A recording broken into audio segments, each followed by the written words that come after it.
Now, we've been talking a lot today about the tariff decision out of the Supreme Court, but this decision left one of the big questions unanswered.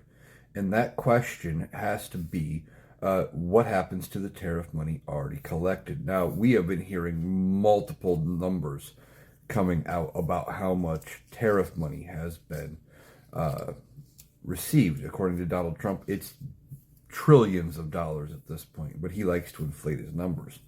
And they've said before that they've had hundreds of billions or whatever. Sounds like that number is closer to about 100 to 150 billion, at least as of latest reporting. That's still a lot of money, and where does it go? Well, if Donald Trump's theory on tariffs were correct, it would go back to the countries that we got the items from, but that's not true because that's not how tariffs work. Companies pay the tariffs, and then they pass the money on to consumers. Well, the Supreme Court left that decision unanswered. Other court cases are going to have to deal with what to do with these tariffs. Do they get returned? Do they have to be returned to consumers?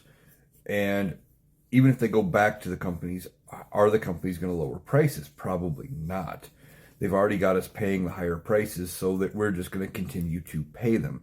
Now, it may help a little bit. It may stabilize some pricing because they're not going to be in nearly as much flux as what Donald Trump had put them in before, because it was daily where he would say, well, I'm putting a tariff on, I'm taking it off, I'm putting it on, I'm taking it off.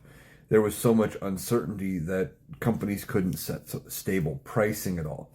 Now, we will see ultimately what happens and if they have to, when they get their money back. But what I think they are going to do is they're just going to tack that money on the bottom line, call it a bonus, call it extra profits or something like that, award the CEOs and the board members all sorts of bonuses and, probably stock dividends, maybe do stock buybacks, things like that to enrich the company. And they are not going to pass those savings on to everyday people.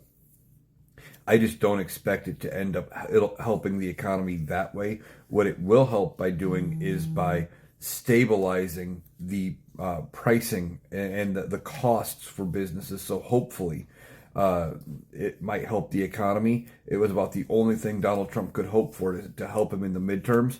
But he's going to do everything he can to buck against this decision because he thinks his tariffs are the best policy.